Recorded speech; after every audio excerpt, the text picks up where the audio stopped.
Se você curte velocidade e quer saber tudo sobre o desempenho dos brasileiros que estão competindo nas pistas internacionais, seja bem-vindo ao podcast Mundo Afora, um conteúdo sobre o esporte a motor associado ao site f1mania.net. E além de acompanhar as notícias diariamente no site, eu já convido você a seguir nas redes sociais também. Procura lá no Twitter, no Instagram e no Facebook por site F1 Mania. E aí assim você fica por dentro de tudo. Além, é claro, de assinar o nosso feed de podcasts. Tem muita coisa boa de segunda a sexta. Já já a gente fala sobre todos os nossos conteúdos de podcasts também. Eu sou Alexander Grunwald, jornalista especializado em automobilismo, e estou aqui com meus parceiros desse bate-papo, os também jornalistas Leonardo Masson e Felipe Giacomelli. Hoje a gente tem assunto que a gente gosta, que é vitória brasileira, né? Vitória brasileira nas divisões de base da Fórmula 1, para a gente analisar por aqui. Gianluca Petekoff venceu mais uma na Fórmula 3 Regional Europeia e segue líder do campeonato, Felipe. Oi, Grum, oi, Léo. É isso mesmo, rodada tripla, né, em Paul Ricard. O Petekoff chegou no degrau mais alto do pódio em uma das provas e ele manteve a liderança do campeonato. Só que é bom ele abrir o olho, né, porque Arthur Leclerc, você reconheceu o sobrenome? Sim, perfeitamente. Inclusive tem um certo pedigree aí, né, se a gente pensar coisa de empresário, academia de pilotos, etc, né? Ah, esse mesmo. Ele é o irmão mais novo do Charles Leclerc. Ele faz parte também da academia da Ferrari, ganhou 2 corridas, e a diferença dele do Petekoff está apertadinha ali em cima do campeonato. A gente tem um campeonato aí parelho, mas bacana a gente ter o Gianluca Petekoff na liderança, também nessa corrida pela superlicença, não apenas um título nas divisões de base. E a gente, óbvio, né, tá de olho na molecada da base, mas também nos veteranos que correm mundo afora. Léo, não foi dessa vez que tivemos mais uma vitória brasileira nas 500 milhas de Indianápolis, mas nem por isso deixou de ser uma corrida boa. Pois é, Grum, foi um corridão as 500 milhas de Indianápolis, uma edição bastante bacana. Grum, Felipe, todo mundo que está acompanhando a gente, vamos falar bastante de Indianápolis aqui, e especialmente dos brasileiros, uma corrida que foi especial para os dois brasileiros, né? O Tony Kanaan provavelmente fazendo a sua última corrida como piloto da Indy, né? Sua última Indianápolis 500 como piloto da Indy. E o Hélio Castroneves, naquela pode ter sido a última prova dele pela Penske na Indy. Tem muita coisa para a gente falar a respeito do futuro dos brasileiros. E na edição de hoje também vamos falar sobre vitória brasileira no Lamborghini Super Troféu e o que esperar das competições do próximo fim de semana. Então chega mais, porque a partir de agora vamos acelerar mundo afora.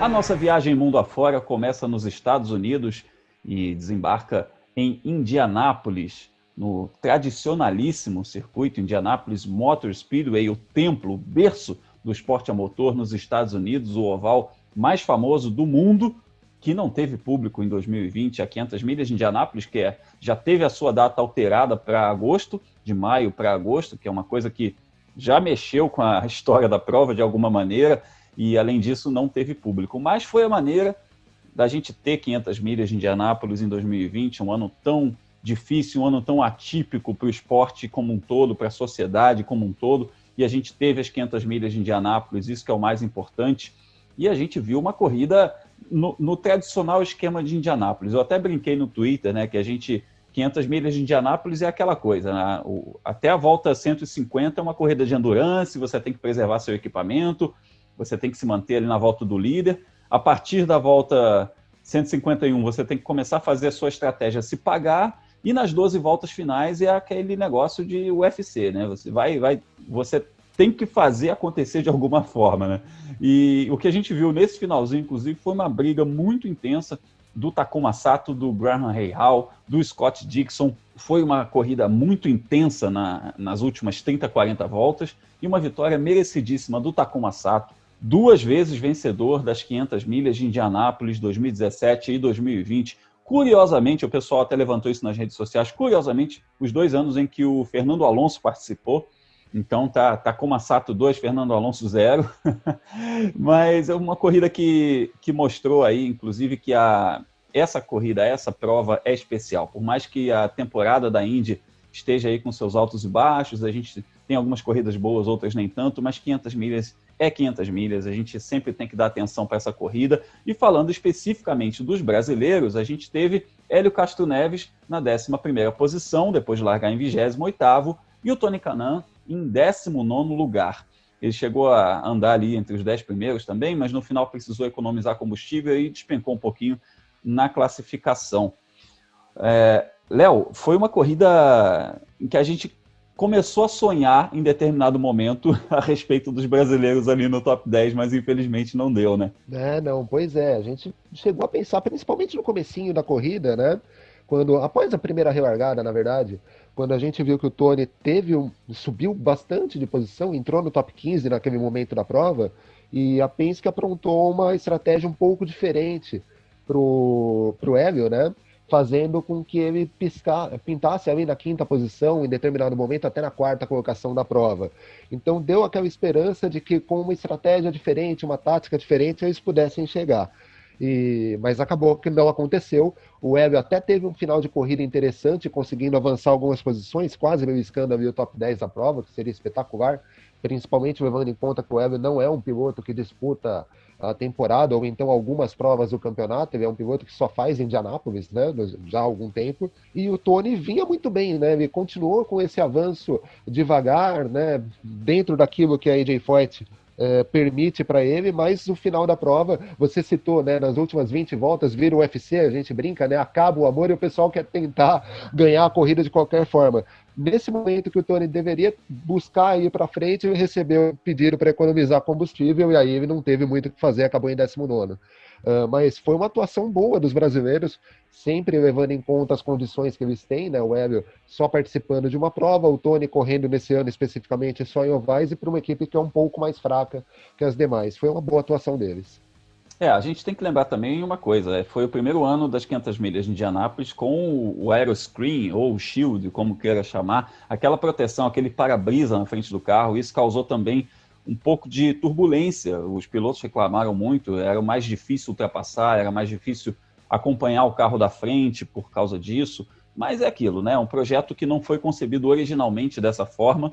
Ele é uma adaptação ao atual chassi. Eu creio que na próxima geração desse chassi da Indy já vai ser desenvolvido esse aeroscreen dentro do projeto completo do chassi. Essa turbulência vai diminuir, mas a gente tem que reforçar que se pagou, né? Porque a gente teve uns acidentes ali bem sérios, inclusive acidente com fogo, batida lateral e coisa desse tipo, que poderia ter sido até pior se a gente não tivesse o aeroscreen. Ele fez o seu papel muito bem, isso que importa, né? Segurança. É uma corrida muito perigosa, historicamente muito perigosa, e que a evolução da segurança nos últimos anos para os Super Speedways permitiu que a gente tivesse menos acidentes graves. Mas, de qualquer maneira, contribuiu. A gente tem que dizer, né? Essa coisa da turbulência contribuiu para a corrida, principalmente na sua primeira metade, não ter tantas emoções. E, Felipe, outra coisa que me chamou a atenção foi que todo mundo falava que a Honda estava forte lá para o Qualify, que a Chevrolet vinha melhor na corrida, por isso que os Chevrolet largaram lá atrás. A gente viu, inclusive, grandes nomes, como os carros da Penske, largando muito lá atrás. Só que no final deu Honda, 1, 2, 3, 4 da Honda, né? E a Chevrolet não conseguiu suplantar esse domínio da Honda, inclusive os pilotos brasileiros que estavam andando de Chevrolet também, o próprio Fernando Alonso. Essa coisa de que a corrida compensaria o Qualify também não aconteceu. Nossa, foi um massacre, Grum. A Chevrolet não viu a cor da Indianápolis nesse fim de semana. Parece que as arquibancadas estavam vazias e o motor estava sem potência, também estava vazio de potência. Porque, meu Deus, foi acho que uma corrida que a gente não via há muito tempo de um domínio de uma marca só. E aí a gente sabe, né? Se o piloto sente que o equipamento dele não tá bom, aí ele começa a tomar decisões que são meio questionáveis, né? Foi o caso do acidente do Pagenaud, que não tirou ele da disputa, mas danificou o carro, perdeu a volta do líder e aí já era de defender o bicampeonato, né? O próprio Fernando Alonso, mais uma corrida também que meu Deus, a gente nem viu ele durante a prova. Em algum momento ele apareceu entre os primeiros, mas muito naquela estratégia de fazer a parada fora de sequência para ver no fim se de repente dá uma sorte, né, de ele estar bem posicionado para combustível e ganhar a corrida, como a gente já viu outros pilotos conseguirem fazer. E aí nisso a gente fala um pouco dos dois brasileiros, né, que eles estavam com motor Chevrolet. Acho que o Hélio fez uma corrida dele típica de Hélio Castro Neves. A gente sabe que ele é um piloto muito rápido em Indianápolis, conseguiu avançar posições, teve uma relargada, melhor dizendo, que ele fez 4 ou 5 ultrapassagens em sequência, que ele percebeu que alguém tirou o pé, né, e tem aquele efeito manada, o primeiro carro tirou o pé, todo mundo tirou o pé para não bater, e ele entrou por fora e passou todo mundo. Quase realmente que ele ficou com o top 10, 11º lugar, não foi um resultado ruim, mas chama um pouco a atenção de que essa é a primeira corrida dele, né, este ano na Indy, única, né, que ele está marcada para fazer. Ele andou no ritmo dos pilotos da Penske, praticamente. Só o Newgarden que estava um pouquinho na frente, né? Ele disputou a posição com o Power e compaginou nessa estratégia, né, de parar fora de sequência e andou na frente deles durante um bom tempo. Então, claro que a gente não sabe. O Hélio já falou que saindo da INSA, que a Penske já falou que ele não fica, ele tem vontade, sim, de voltar para a Fórmula Indy. A gente não sabe se ele tem condições de disputar uma temporada completa em alto nível, né? Porque já são 2 anos afastados da categoria, mas para Indianápolis, acho que por uma prova aqui outra ali, ele é um piloto que vai dar muito trabalho ainda. E o Tony talvez tenha feito a penúltima etapa dele na Indy, né? Se ele se aposentar mesmo, a imprensa americana já falou que está em dúvida, que ele pode ser convencido a ficar mais uma temporada. Gateway, nesse final de semana agora, que é a próxima etapa da categoria, marca a aposentadoria dele depois de mais de 20 anos na Fórmula Indy. A gente está falando de pilotos que começaram suas carreiras na Índia aí tem mais de 20 anos, né? Isso é bom a gente falar, né? Essa renovação não aconteceu dentro da Fórmula Indy. A gente teve pilotos que passaram, que entraram e saíram, mas o Tony e o Hélio ficaram lá. E mesmo nesse esquema de correr só em Indianápolis ou de correr algumas provas, a gente está falando aqui das 500 milhas de Indianápolis de 2020 com Hélio Castro Neves e com Tony Kanaan. Isso que você mencionou a respeito da imprensa americana falar do Tony, falar do Hélio, ainda está muito na especulação, ainda não tem informação oficial sobre isso, mas considerando que a Indy é um pouco diferente do que a gente está acostumado, por exemplo, com a Fórmula 1, que a Indy existe um esquema lá, por exemplo, o Ed Carpenter, que é dono de equipe, ele corre só os ovais. Então, existe uma vaga na equipe dele para correr só os mistos. Inclusive, o piloto dele de mistos corre os ovais por outra equipe. É uma coisa meio maluca? Sim, é uma coisa meio maluca, mas os americanos aceitam isso de uma maneira tranquila. Então, você fecha um patrocinador para uma prova ou para um pacote de provas. Isso aí não tem tanto problema. Então, eu acredito que o Hélio, de repente, possa se encaixar num esquema desse, de correr ou só os ovais, ou correr só os mistos, ou fazer Indianápolis e os mistos, alguma coisa assim. E o Tony, é interessante a gente perceber esse movimento de que ele anunciou o TK Last Lap, a última volta, né, em uma tradução literal, mas essa coisa dele fazer a sua última temporada, se despedindo da Indy. E nesse momento que ele fez isso, que ele começou a fazer essas provas numa equipe que a gente sabe que não anda nada, que é dos últimas posições do grid, ele começou a aparecer bem nos ovais e tal, o passe dele deu uma valorizada de novo.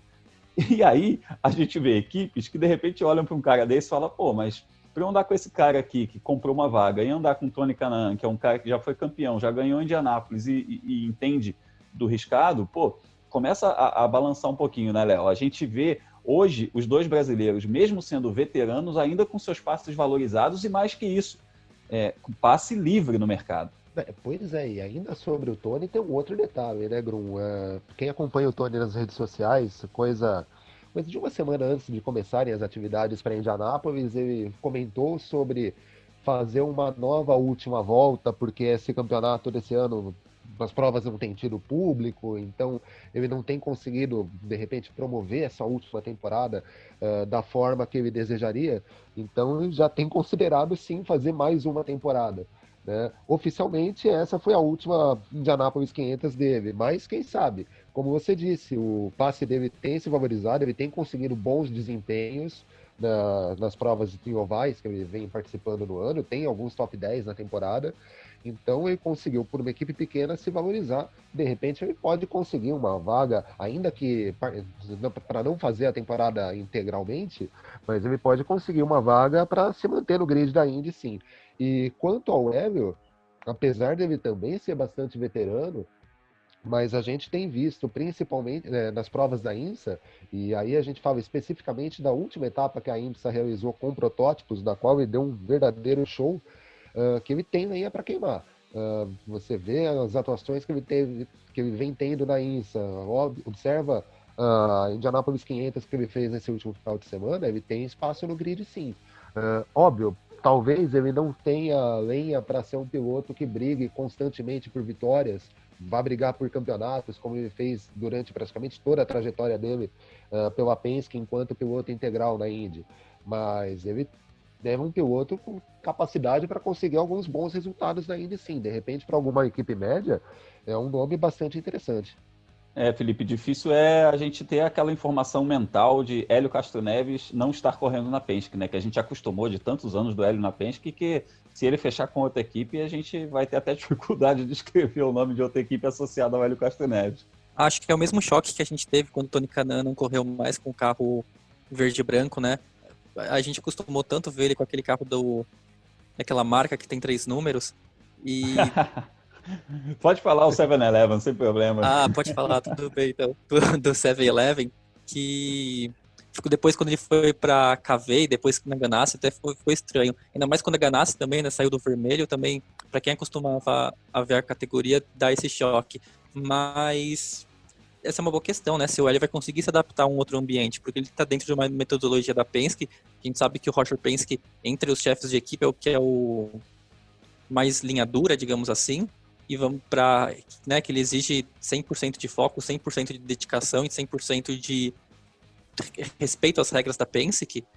E a gente vai ver como o Hélio Castro Neves pode sair em outra equipe. Mas a gente comentou aqui em outros episódios que tem equipes com vagas no grid. Praticamente, se você tirar a Ganassi, e talvez tirando a McLaren, todas as outras têm espaço, e todas elas gostariam de ter um piloto experiente em ovais, também em misto, para ajudar a acertar o carro e conseguir bons resultados. A gente viu alguns jovens chegando recentemente, mas eles ainda não estão conseguindo bons resultados. Tirando o Pato Ward, né, que está ali na terceira colocação, lutando pelo vice-campeonato nesse ano, os outros estão tendo altos e baixos. E aí, de repente, uma equipe pode pensar que seja mais interessante para elas apostar em um veterano. E o Hélio Castro Neves é um piloto conhecido por ir muito bem em uma volta rápida e não perder muitas colocações na corrida, né? Ele talvez não ganhasse tanto quanto largou na pole, mas sempre teve ali nos top 5, e acho que para uma equipe que precisa se acertar e buscar crescer na classificação, um veterano tem essa capacidade de liderar, como é o Castro Neves e como é o Tony Kanaan, seria excelente para eles. Pois é, e além do aspecto promocional, que a gente até falou em outras ocasiões aqui, sobre o Felipe Massa na Fórmula E, aquela coisa de que mesmo ele não trazendo tanto resultado, no aspecto promocional é muito forte, né? O Hélio Castro Neves é um piloto que venceu 3 vezes em Indianápolis, é um piloto com 4 vezes vice-campeão da Indy, com mais de 30 poles, você falou agora do número de poles dele, tem mais de 30 poles na categoria, então é um grande nome, né? É bacana para uma equipe ter um nome desse, mas de qualquer forma seria estranho vê-lo fora da Penske. Falando em Penske, tem que ressaltar que foi a primeira edição das 500 milhas de Indianápolis com o comando do Roger Penske, que comprou o Indianapolis Motor Speedway e também o controle da categoria da Fórmula Indy, e ele deu a ordem de largada, a ordem de ligar motores, né? O famoso Gentlemen, Start Your Engines, depois de mais de 50 anos com as vozes da família Hillman George, que era proprietário do circuito.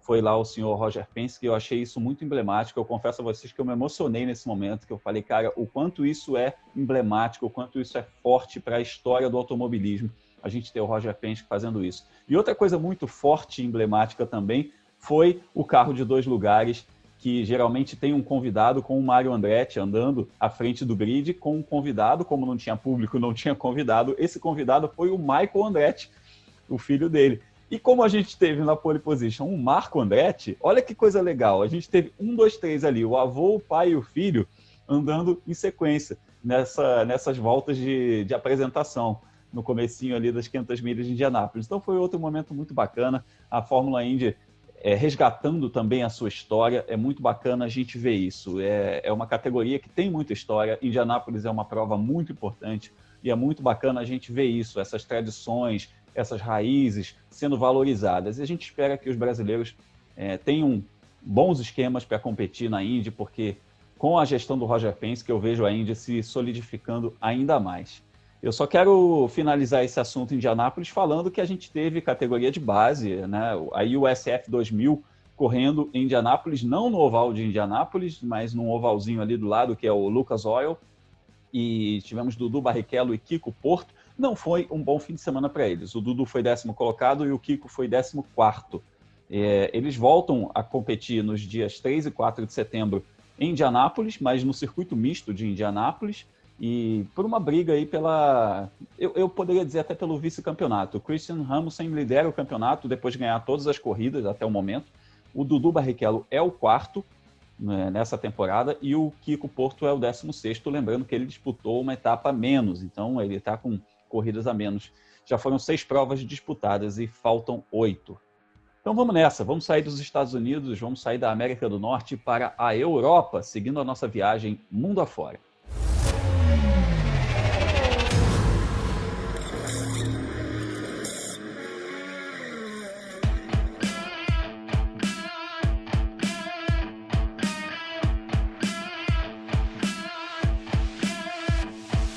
E da América do Norte, vamos direto para a Europa, na França, circuito de Paul Ricard. Tenho que entregar o jogo aqui, eu sou de uma época que a gente brincava que Paul Ricard era o circuito do vocalista do RPM. Então por aí a gente entrega a idade e percebe há quanto tempo acompanha automobilismo. Paul Ricard, Le Castellet, na França, onde tivemos Fórmula Regional Europeia. E a Fórmula Regional Europeia tem brasileiro, que é o Gianluca Petekoff, e o Gianluca venceu a corrida 2, foi 2º colocado nas outras 2 provas e lidera o campeonato após essas 2 rodadas triplas. Só que diminuiu um pouquinho a vantagem dele para o Arthur Leclerc. É uma corrida também pela superlicença, além do título. A gente vê esses 2 pilotos correndo aí por esse campeonato, Felipe. É uma briga até interna, se considerar a história que eles têm relacionado às equipes de Fórmula 1, né? Os dois estão dentro dessa família da Ferrari. Bruno, levando em conta que a academia da Ferrari tem quase 10 representantes, a gente falou que são 5 deles só na Fórmula 2, né? Na Fórmula 3 depois tem o Enzo Fittipaldi. Não é só uma briga interna, pode ser de repente uma briga valendo vaga na Prema na Fórmula 3 no ano que vem, né? Não sei se vai abrir 1, 2, 3 vagas, o Enzo Fittipaldi também de olho em uma delas. Chegar na frente esse ano é muito importante para o Petekoff. E a gente está falando de um campeonato que tem ali, em média, 10, 11 carros por etapa. Então, a receita mesmo é sempre você ser muito frequente nos resultados. Um abandono, tomar 25 pontos, né? O seu adversário ganhando e você abandonando, né? Se você perdendo esses 25 pontos, pode ser a diferença entre terminar com a taça no fim do ano ou com o 2º lugar. E o que a gente tem visto é o Petekoff muito frequente. Tirando a primeira corrida do ano, que ele foi o 4º colocado, ele foi o 1º ou o 2º colocado em todas as outras corridas. A má notícia para ele é que o Leclerc também. O Leclerc abandonou a primeira corrida e depois foi 1º ou 2º em todas. Então vai ser bem nos detalhes a decisão do título entre esses 2 pilotos. E a maior crítica que se fazia ao Petekoff no ano passado é que ele se envolvia muito em toquinho, em acidente, nem sempre por culpa dele, às vezes por culpa dos outros pilotos, mas ele desperdiçava pontos importantes. Esse ano não, ele está muito focado, já são 5 pódios nas últimas 5 corridas. Claro que é um campeonato muito longo pela frente, são 8 rodadas, né? Só foram 2 até agora, mas se ele conseguir manter esse foco vai ser difícil para o Leclerc. E a gente inclusive falou, né, Léo, a coisa de que é um grid pequeno, mas é um grid de muita qualidade. E eles ter um bom desempenho, ter um destaque dentro de um grid dessa qualidade também é bom para a imagem dele. Ah, sim, Bruno, como você disse, né? Apesar de pequeno, mas é um grid com muita gente conhecida nas categorias de base, né? A gente aqui no Brasil conhece o Gianluca da Fórmula 4 alemã e italiana, mas a gente para olhar a lista de pilotos que disputa essa temporada. A gente tem o Arthur Leclerc, irmão do Charles Leclerc, que também faz parte da academia da Ferrari. Você tem o Yuri Vips disputando o campeonato para completar a pontuação de superlicença. Você tem a Jamie Chadwick, que é a atual campeã da W Series, a categoria destinada apenas para meninas. Nessa etapa da França, né, em Paul Ricard, a gente teve o Facundo Regalia disputando provas, que é um piloto que já bateu na trave da Fórmula 1, bateu na trave da Fórmula Indy e acabou disputando essa etapa nesse final de semana. Então é muito importante para o Gianluca se manter forte no campeonato, com resultados consistentes, vitórias, para mostrar para a academia da Ferrari que ele é um nome capaz sim de chegar, de poder subir de categoria, de repente aparecer numa Fórmula 3 internacional na próxima temporada, mesmo com a equipe tendo um piloto como o Arthur Leclerc disputando o mesmo campeonato também. E o Léo, é bem lembrado que ele não tem orçamento para o campeonato inteiro. O Jean-Luc, desde quando ele saiu do kartismo, ele é apoiado, né, por uma marca de petroleira, e ele tem o apoio da academia da Ferrari, né?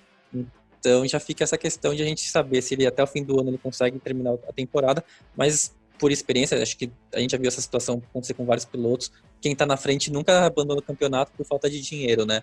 Quem abandona é quem tá andando atrás. E aí, por sorte e por mérito dele, é o Petekoff tá na liderança. É isso aí. A gente está aqui na torcida pelo Gianluca Petekoff, também de olho, porque é um piloto muito talentoso, né? A gente não apenas torce por ele, mas a gente confia que ele traga bons resultados.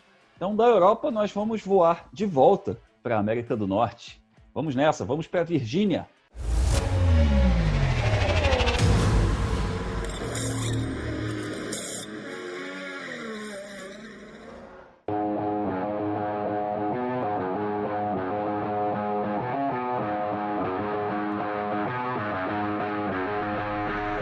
Desembarcamos em Virgínia, nos Estados Unidos, para o Virginia International Raceway. Inclusive, tem um trocadilho ali no nome, né? Eles colocam nas tabelas de tempos deles o Virginia. Então, o VIR de Virginia International Raceway, onde tivemos o Lamborghini Super Troféu com vitória do Léo Lamelas, um brasileiro que está fazendo uma carreira dentro desses carros de GT. E, inclusive, ele fez 2 pole positions nesse fim de semana e ganhou na categoria Pro-Am, na segunda corrida. Foi a primeira vitória dele na categoria, ele que é o vice-líder do campeonato. Léo, a gente está falando muito a respeito dos nossos veteranos lá na Fórmula Indy, dos meninos que estão despontando para as divisões de base da Fórmula 1, mas a gente tem brasileiro em todas as áreas do automobilismo. Sim, a gente tem brasileiros das mais variadas categorias do automobilismo mundial. E o Léo Lamelas é um desses, né? Ele se baseou nos Estados Unidos já tem algum tempo. Neste ano ele faz a temporada de estreia dele em carros de Gran Turismo, correndo no Lamborghini Super Troféu. Tem mostrado um bom desempenho na divisão Pro-Am, que é a categoria que ele disputa, né, dentro desse campeonato, mas é um piloto experimentado já em alguns tipos de carros. No ano passado ele se destacou ao conseguir uma vitória em Daytona, numa prova de 3 horas na Prototype Challenger, que é uma categoria também integrada ao guarda-chuva da IMSA, né? É uma categoria de apoio do IMSA WeatherTech, que é a principal categoria de protótipos e de carros de Gran Turismo dos Estados Unidos. Fez um bom campeonato no ano passado e agora ele vai para esse voo aí nas categorias de Gran Turismo, correndo de Lamborghini. É sempre bom a gente ver pilotos, né, conseguindo se destacar nas mais variadas categorias. Na semana passada, a gente falou do Alan Corair, do Marcelo Rank, que são pilotos que atuam juntos em categorias de Gran Turismo há muitos anos, há muito tempo, desde da extinta GT Brasil aqui. A gente tem no próprio automobilismo americano o Rodrigo Batista, que talvez seja aí um dos principais nomes de Gran Turismo do Brasil, e é legal ver o Léo Lamelas também se destacando nesse tipo de categoria. A gente teve também a participação do Sérgio Gimenez nessa etapa do Lamborghini Super Troféu. O Sérgio, que é um piloto que a gente falou recentemente dele disputando o Jaguar I-Pace Trophy, categoria de carros elétricos, que é uma SUV elétrica, e aí passou para uma Lamborghini, que é o tradicional esquema de motor a combustão. Então, o Serginho, um piloto super versátil, também disputou, não foi ao pódio, mas disputou essa etapa e do Lamborghini Super Troféu em parceria com o Alberico, que é um piloto norte-americano. Então, bacana a gente ter pilotos brasileiros em todas essas categorias, né? Rumo à Fórmula 1, ou veteranos disputando categorias de Fórmula nos Estados Unidos, também o pessoal que disputa Endurance nos Estados Unidos, na Europa, e essas competições também de GT. Antes de encerrar esse podcast, eu vou pedir aos meus amigos Leonardo Masson e Felipe Giacomelli os seus destaques finais, o que a gente tem que ficar de olho no próximo final de semana, Léo? Agro, não necessariamente no próximo final de semana, mas o Caio Collet tem trabalhado fisicamente para uma maratona que a Fórmula Renault Eurocup vai ter aí na sequência do seu campeonato agora em setembro, né?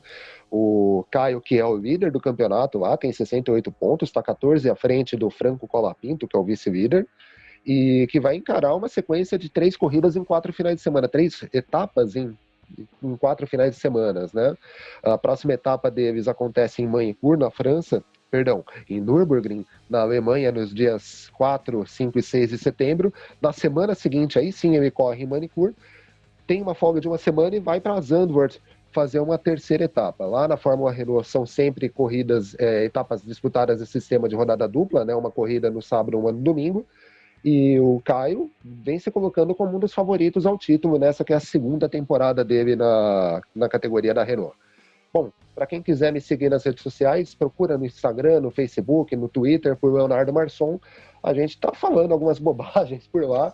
E, se vocês quiserem, podem mandar presentes, mimos, como o Felipe costuma dizer, que a gente posta também nas redes.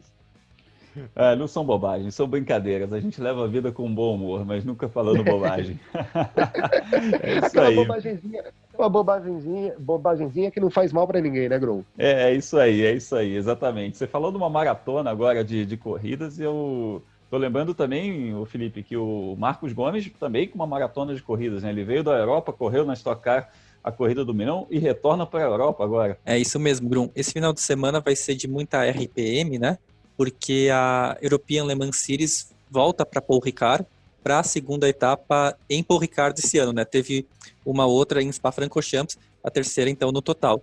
E a gente tem uma mudança assim completa no plantel dos brasileiros. Só o Marcos Gomes, que correu em Spa-Francorchamps e vai continuar agora em Paul Ricard.